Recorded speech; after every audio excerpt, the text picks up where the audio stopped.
રાજ્યના 60%થી વધુ વિસ્તારમાં માવઠાની આશંકા. સૌરાષ્ટ્ર કચ્છમાં વધારે રહી શકે છે જોર. કેટલાક વિસ્તારમાં કરા સાથે વરસાદની શક્યતા.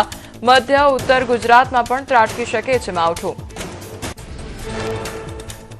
અરવલ્લી જિલ્લામાં વાતાવરણમાં પલટો આવ્યો. જિલ્લામાં વાદળછાયું વાતાવરણ સર્જાયું. શામળાજી, વાસેરા, કંપા અને અનેક વિસ્તારમાં પવન ફૂંકાયા તો આકાશમાં કાળા ડિબાંગ વાદળો ઘેરાયા.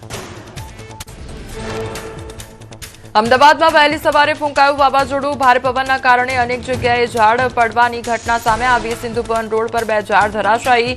કોર્પોરેશનની ટીમ દ્વારા કામગીરી શરૂ કરાઈ. અંબાજી અને આસપાસના પંથકમાં વાતાવરણમાં આવ્યો પલટો. યાત્રાધામમાં સુસવાટા મારતા તેજ પવન ફૂંકાયા. ભારે પવનને કારણે પંથકમાં ધૂળની ડમરીઓ અને ઠંડક પ્રસરી ગઈ. વાવથરા જિલ્લામાં મોડી રાત્રે ખાબક્યું માવઠું. સુઈગામ, વાવથરા, દિયોદર સહિત પંથકમાં કમોસમી વરસાદ વરસ્યો. ભારે પવન સાથે કમોસમી વરસાદથી ખેડૂતોમાં ચિંતા. ભારે પવન ફૂંકાતા અનેક જગ્યાએ જનજીવન પ્રભાવિત થયું. કચ્છના રાપર અને ખડીર વિસ્તારમાં પવન અને વરસાદના કારણે તૈયાર પાકમાં ભારે નુકસાન. જીરું, ઈસબગુલ, એરંડા, ઘઉં, વરિયાળી, અજમા, રાયડાનો તૈયાર થયેલો પાક પલળી ગયો. ગામડાઓમાં વીજ પુરવઠો ખોરવાઈ ગયો.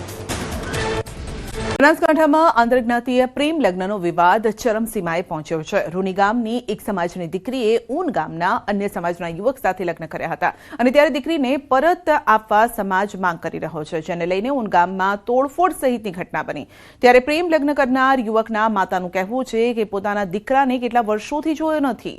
ઢળતી વયે પહોંચેલા વૃદ્ધા બીમાર અવસ્થામાં છે. ગામ લોકો તેમનું ધ્યાન રાખી રહ્યા છે. બીજાના સહારે જીવતા વૃદ્ધાએ ભારે હૈયે પોતાની આપવીતી વર્ણવી અને ત્યારે હાલ તો આ વિવાદનો શાંતિપૂર્ણ ઉકેલ આવે તેવું સૌ કોઈ ઈચ્છી રહ્યા છે. દીકરો થાય પણ કેટલા વર્ષથી સાહેબ 4-5 વર્ષ થયાથી મેં ભાલ્યો જ નથી. અમારા ઘરે પથ્થર માર્યા છે પણ હું તો ડીપી વધી ગઈ હતી તાર પડી હતી. કોઈ ભાન નથી મને.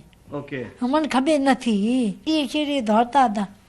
હા પણ હું આવીને હતી ડીપી વધી ગઈ તાવ આવ્યો હતો. પછી વાવટાને પછી મને દવાખાને ઉપાડી.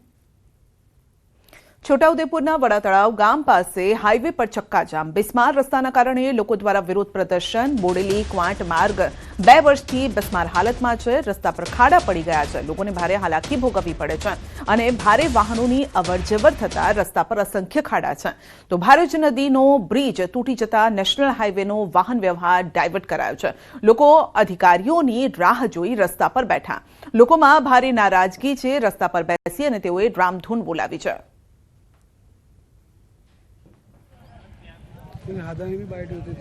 તો બિસ્માર રસ્તાને લઈને લોકોએ રામધૂન બોલાવી અને રસ્તા પર સૂઈને વિરોધ કર્યો હતો. 2 વર્ષથી બિસ્માર હાલતમાં છે આ રસ્તો અને જેના કારણે લોકો માંગ કરી રહ્યા છે, પરંતુ તંત્ર તેમની માંગ સાંભળવા માટે તૈયાર નથી. ના છૂટકે તેઓએ આ રીતે રામધૂન બોલાવી અને રસ્તા રોકીને આંદોલન કર્યું હતું, વિરોધ કર્યો.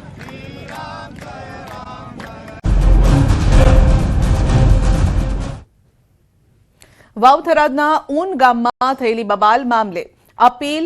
વાડીનાથ મંદિરના મહંતની અપીલ. સમસ્યાનો સમજણપૂર્વક ઉકેલ લાવવા માટે અપીલ કરાઈ છે. સમાજના વડીલો, યુવાનોને અપીલ કરવામાં આવી છે. શાંતિ જાળવો અને એકબીજા સાથે વાતચીત કરીને તેનો ઉકેલ લાવવો તેવી અપીલ કરાઈ છે.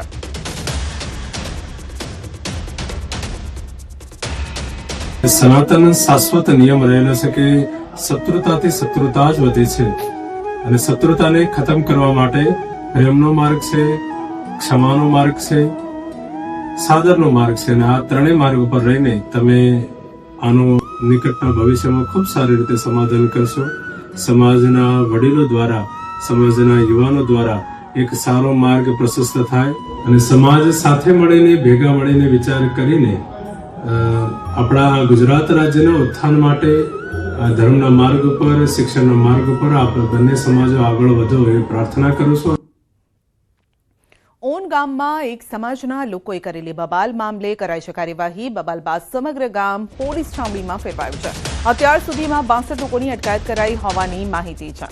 ગામમાં 200થી વધુ પોલીસ જવાનોનો કાફલો પણ ખડકી દેવાયો છે.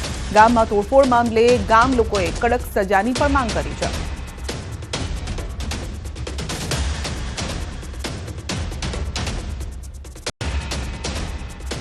આ મકાન મારું છે અને અચાનક 500-600 જણનું ટોળું જે અચાનક ઘૂસી આવ્યું ગામમાંથી ઘૂસી આવ્યું ડાયરેક્ટ જ પથ્થરમારો કરી નાખ્યો છે. એ લોકોએ મન ફાવે એમ કોઈને પૂછ્યા વગર ટાર્ગેટ કરતા હતા. આ લોકો ઉશ્કેરત ભાષણ કરી અને ડાયરેક્ટ ચરી આવ્યા છે. બીજું કોઈ પથ્થરમારો ઉર્જુ ચાલુ કરી નાખ્યો છે. કોઈ એવું કહેવા માંગતા હતા કે તમારી છોકરીને અમે પાસી આપી દઈશું, છતાં એમને કાલે 1-2 ગાડીઓ લઈને એમને હુમલો કરવા માટે સ્પેશિયલ અહીંયા ઉણુ ગામે આવેલા હતા. અમને આવી ખબર ન હતી. અમારા કોઈ રબારીવાસના છોકરા ઘરે ન હતા. અમે બૈરા માણસ એકલા ઘરે હતા. એમને પથ્થર માર્યો ને ઉભાડો કરતા આવતા કે રબારીઓ ક્યાં ગયા, આવી ગયો એવું કરતા આવતા હતા. છતાં અમે બધા બૈરા હંતાઈ ગયા, ઘરમાં પેસી ગયા, તો અમારો એમને ચેડો મેલ્યો નહીં અને અમને સાંજ સુધી એટલા હેરાન પરેશાન કર્યા કે અમે રડવા લાગી ગયા. અમારો કોઈ નિવાસ રહ્યો નહીં. એટલે મહેરબાની કરીને સરકારને એટલું જણાવવા આવે છે કે એમને એટલું કાર્યવાહી આકરામાં આકરી સજા આપો કે કોઈ આવું ફરીવાર કરે નહીં. ટોળું 200 ગાડીઓ હતી સાહેબ. એક ગાડીમાં 5-5, 10-10 જણા હતા. પિકઅપ ડાલા હતા, મોટી ગાડીઓ હતી, ખૂબ ગાડીઓ હતી. અમારા દરબારને વાગ્યું છે, દેસાઈઓને વાગ્યું છે, બીજા ઇતર પબ્લિકને વાગ્યું છે અને બહુ ગામમાં અત્યારે ડર પેસી ગયો છે કે પબ્લિક બધી બીજાય છે, ઇતર પબ્લિકો બીજાય છે. 62 જણાની અટકાયત કરી છે. બનાસકાંઠાના ઓગળ તાલુકાના ઊન ગામે ગઈકાલે જે જૂથ અથડામણની જે ઘટના બની હતી, એક સમાજનું ટોળું જે છે તે અહીંયા ગામમાં પહોંચ્યું હતું અને જે પથ્થરમારાની જે ઘટના બની હતી જેમાં પોલીસે પણ ટીયર ગેસના સેલ છોડવા પડ્યા હતા, લાઠીચાર્જ કરવાની જે ફરજ પડી હતી અને જે ટોળું વિખેરવાનો જે પ્રયાસ કરવો પડ્યો હતો, જેમાં કેટલાક લોકોને ઈજા પણ પહોંચી છે. અત્યારે હાલ આપ જે જોઈ શકો છો કે પોલીસ અને એફએસએલની ટીમ જે છે તે ઘટના સ્થળે પહોંચી છે અને અહીંયા એ જે છે તે તપાસ કરવામાં આવી રહી છે. જે પ્રકારનું ટોળા દ્વારા જે હુમલો કરવામાં આવ્યો હતો અને એ હુમલામાં કેટલીક ગાડીઓના કાચ પણ તોડવામાં આવ્યા હતા. કેટલાક લોકોને પથરાવ જે થયો તેમાં ઈજાઓ પણ પહોંચી છે અને હાલ અત્યારે સમગ્ર મામલે પોલીસ જે છે તે તપાસ કરી રહી છે. એફએસએલની ટીમને સાથે રાખી અને આ સમગ્ર ઘટના જે છે શું બની હતી તેને લઈને તપાસ કરવામાં આવી રહી છે. કેમેરામેન ખેંગા રાઠોડ સાથે સંજય ટાંક, ન્યૂઝ 18 ગુજરાતી, ઊન ગામ, ઓગળ. બનાસકાંઠામાં આંતરજ્ઞાતીય પ્રેમ લગ્નનો વિવાદ ચરમસીમાએ પહોંચ્યો છે. રૂની ગામની એક સમાજની દીકરીએ ઊન ગામના અન્ય સમાજના યુવક સાથે લગ્ન કર્યા હતા અને ત્યારે દીકરીને પરત આપવા સમાજ માંગ કરી રહ્યો છે, જેને લઈને ઊન ગામમાં તોડફોડ સહિતની ઘટના બની. ત્યારે પ્રેમ લગ્ન કરનાર યુવકના માતાનું કહેવું છે કે પોતાના દીકરાને કેટલા વર્ષોથી જોયો નથી. ઢળતી વયે પહોંચેલા વૃદ્ધા બીમાર અવસ્થામાં છે. ગામ લોકો તેમનું ધ્યાન રાખી રહ્યા છે. બીજાના સહારે જીવતા વૃદ્ધાએ ભારે હૈયે પોતાની આપ વીતી વર્ણવી અને ત્યારે હાલ તો આ વિવાદનો શાંતિપૂર્ણ ઉકેલ આવે તેવું સૌ કોઈ ઈચ્છી રહ્યા છે. દીકરો થાય પણ કેટલા વર્ષથી સાહેબ 4-5 વર્ષ થયાથી મેં ભાલ્યો જ નથી. અમારા ઘરે પથ્થર માર્યા છે પણ હું તો ડીપી વધી ગઈ હતી તાર પડી હતી. કોઈ ભાન નથી મને. મને ખબર નથી. એ શેરી દોડતા હતા. હા પણ હું આવીને હતી, ડીપી વધી ગઈ તાવ આવ્યો હતો. પછી વાવટાને પછી મને દવાખાનું ઉપાડી. છોટાઉદેપુરના વડા તળાવ ગામ પાસે હાઈવે પર ચક્કાજામ. બિસ્માર રસ્તાના કારણે લોકો દ્વારા વિરોધ પ્રદર્શન. બોડેલી ક્વાંટ માર્ગ 2 વર્ષથી બિસ્માર હાલતમાં છે. રસ્તા પર ખાડા પડી ગયા છે. લોકોને ભારે હાલાકી ભોગવવી પડે છે અને ભારે વાહનોની અવરજવર થતા રસ્તા પર અસંખ્ય ખાડા છે. તો ભારેજ નદીનો બ્રિજ તૂટી જતા નેશનલ હાઈવેનો વાહન વ્યવહાર ડાયવર્ટ કરાયો છે. લોકો અધિકારીઓની રાહ જોઈ રસ્તા પર બેઠા. લોકોમાં ભારે નારાજગી છે. રસ્તા પર બેસી અને તેઓએ રામધૂન બોલાવી છે.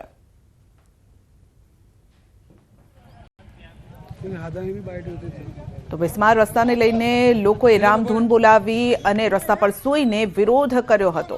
2 વર્ષથી બિસ્માર હાલતમાં છે આ રસ્તો અને જેના કારણે લોકો માંગ કરી રહ્યા છે, પરંતુ તંત્ર તેમની માંગ સાંભળવા માટે તૈયાર નથી. ના છૂટકે તેઓએ આ રીતે રામધૂન બોલાવી અને રસ્તા રોકીને આંદોલન કર્યું હતું, વિરોધ કર્યો. બુલેટિનમાં અત્યારે બસ આટલું જ. રજા આપશો. નમસ્કાર.